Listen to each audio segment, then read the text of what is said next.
ദൈവത്തിന് സ്തുതി. ഇന്നും ജീവിക്കുന്നവനായ ക്രിസ്തുവേശുവിന്റെ ധന്യനാമത്തിൽ നിങ്ങൾക്ക് എൻ്റെ സ്നേഹവന്ദനം അറിയിക്കുന്നു. പരിശുദ്ധ സഭയുടെ കേന്ദ്ര ബിന്ദുവായ മഹാസുദിനമാണല്ലോ ഇന്ന് പെസഹ പെരുന്നാൾ അഥവാ മോണ്ടി തേഴ്സ്ഡേ. നമ്മുടെ കർത്താവും രക്ഷിതാവുമായ യേശു ക്രിസ്തുവിന്റെ നിഴലായ പഴയ നിയമത്തിൽ പെസഹ എന്നത് കടന്നു പോവുക അഥവാ പാസ് ഓവർ എന്നാണ് അർത്ഥമാക്കുന്നത്.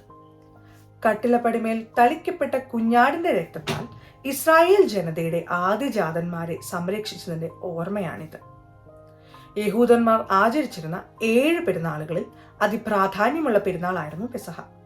23, 116 എന്നീ ഹലേൽ സങ്കീർത്തനങ്ങൾ ധ്യാനിച്ചുകൊണ്ടാണ് പെസഹ പെരുന്നാൾ ആഘോഷിക്കുന്നത്. നമ്മുടെ കർത്താവായ യേശു ക്രിസ്തു പെസഹ ആചരണത്തിന് പുതിയൊരു മാനം നൽകി. പുതിയ നിയമത്തിൽ ഇതൊരു കൽപ്പനയും ഉടമ്പടിയുമാണ്. വിശുദ്ധ കുർബാന സ്ഥാപനമാണ് ഇവിടെ നടക്കുന്നത്. വിശുദ്ധ മത്തായി 26:26-27, വിശുദ്ധ ലൂക്കോസ് 22:19 എന്നീ വേദഭാഗങ്ങൾ ഇത് വ്യക്തമാക്കുന്നുണ്ട്.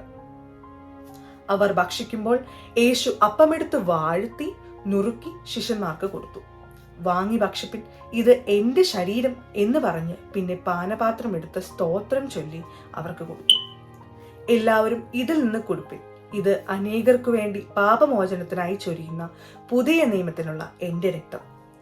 പെസഹായുടെ സുവ്യക്തവും മനോഹരവുമായ വിവരണം വിശുദ്ധ യോഹന്നാൻ 13-ാം അധ്യായത്തിൽ പ്രതിപാദിക്കുന്നുണ്ട്. ബലികളെ നീക്കിയ തിരുബലിയാണ് പുതിയ നിയമ പെസഹ.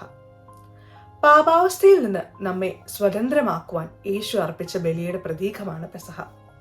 ക്രൂശിൽ കിടന്ന് പുളിവീഞ്ഞ് നുകർന്ന് പ്രാണനെ പിതാവിന്റെ സന്നിധിയിൽ സമർപ്പിച്ചതോടെയാണ് ഇത് പൂർത്തീകരിക്കപ്പെട്ടത്.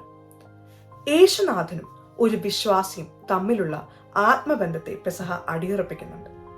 പെസഹ ആചരണം സമ്പൂർണമായ വിശുദ്ധീകരണത്തെ ഉദ്ഘോഷിക്കുന്നു. ഈ വിശുദ്ധീകരണം ക്രിസ്തു വിശ്വാസിയുടെ മുഖമുദ്രയായ താഴ്ച ധരിച്ചുകൊണ്ടാവണം. ദൈവപുത്രനായ യേശു പോലും ശുശ്രൂഷകനാകാനാണ് ആഗ്രഹിച്ചതെങ്കിൽ നമുക്കും ആ മാതൃക പിന്തുടരാവുന്നതാണ്. 613 നിയമങ്ങളുള്ള പഴയ നിയമം പാലിച്ച ഒരേ ഒരു വ്യക്തി ദൈവപുത്രനായ യേശു ക്രിസ്തുവാണ്. അവിടുത്തെ തിരുശരീര രക്തങ്ങൾ അനുഭവിക്കുമ്പോൾ നാം ആ ദിവ്യ ശരീരത്തോട് അനുരൂപപ്പെടുകയും അവിടുത്തെ കഷ്ടതയോട് താതാത്മ്യപ്പെടുകയും ചെയ്യുന്നു. English സാഹിത്യകാരനും ദൈവശാസ്ത്രജ്ഞനുമായ C.S. ലൂയിസ് ഇങ്ങനെ പരാമർശിച്ചിട്ടുണ്ട്: Maundy Thursday is not just a day, but a reminder of our covenant with God sealed by His love and sacrifice.